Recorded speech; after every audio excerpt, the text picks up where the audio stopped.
I know education is a really big pillar of the aquarium. Oh, yeah. Describe how important education and conservation is for you. Yeah. I mean, my original thing I wanted to be when I grew up, when I was little, was a teacher.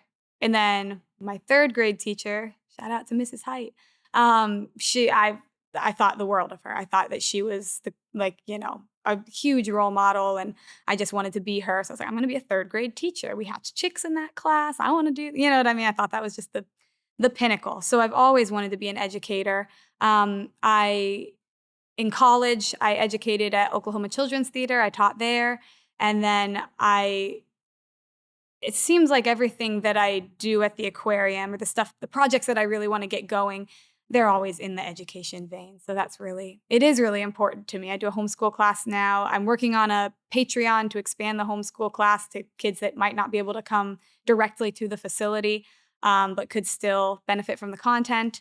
And then hopefully that'll launch soon. And then, yeah, the YouTube channel is all educational. So I think for me, I'm not scared of something once I know about it, like once I'm truly educated about it. And I watch a lot of YouTube videos on animals, and there is a lot of content that's like, look at this crazy, harmful animal. I'm going to get bitten by it. Or, look at how dangerous it is. And I just think that it kind of gives, they're all just critters like us. It gives them a bad rap. So I kind of try to Change that or do my little, the little piece I have with the little audience I have to rectify that as best I can. And it's hard because that's the stuff people want to watch. I know I've had a lot of people tell me, like, have you looked up this YouTuber? You should really try getting bit by more stuff. That's way more fun to watch. I'm like, yeah, but it's just not, it's not reality. Yeah, we look at like Steve Irwin. He wasn't, he was working with saltwater crocodiles, so they are one of the most dangerous animals on the planet. But he was talking about how gentle they are when they find their mate, and how gentle mothers they are. And he had really found the perfect amount of look at the wow factor, but incorporate the reality of it. Yeah. Yeah, I admire him. We're all just trying to be Steve Irwin. Exactly. How can the public be doing better at conservation? There's so many things, systematic things that are beyond the individual's control, other than just like voting, I guess. But I think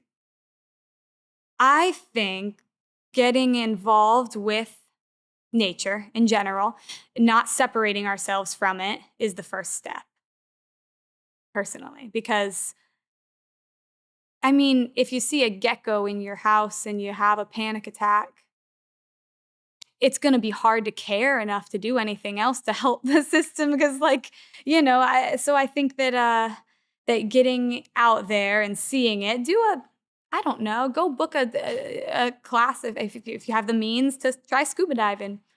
Pretty much even landlocked areas, they got a dive shop. You can go in a lake somewhere, and then when you go on your next vacation, you can try it out. Or something immersive, because it doesn't have to be scuba diving. It could be anything. Yeah, kayaking, canoeing. Yeah, and absolutely anything.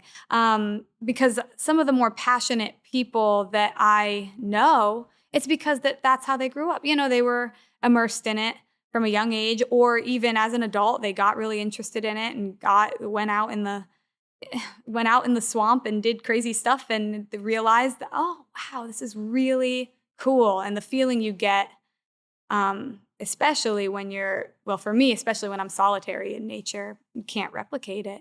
It's for me, it's kind of a religious thing. And I just feel so sad that, like, if people don't live their whole life and don't experience that, it's really a shame. So I think that people should. I think that's the first step. And then, it's just, I guess, small choices is what they say, but really there is a lot of systematic stuff that, makes it discouraging when you're I brought my bag to the grocery store, my reusable water bottle, like I'm gonna, sat over there or whatever. And then you read an article like, well, they dumped millions of gallons of oil in there. And you're like, oh, well, yeah, it's a bit discouraging, but it's still, every bit does still count.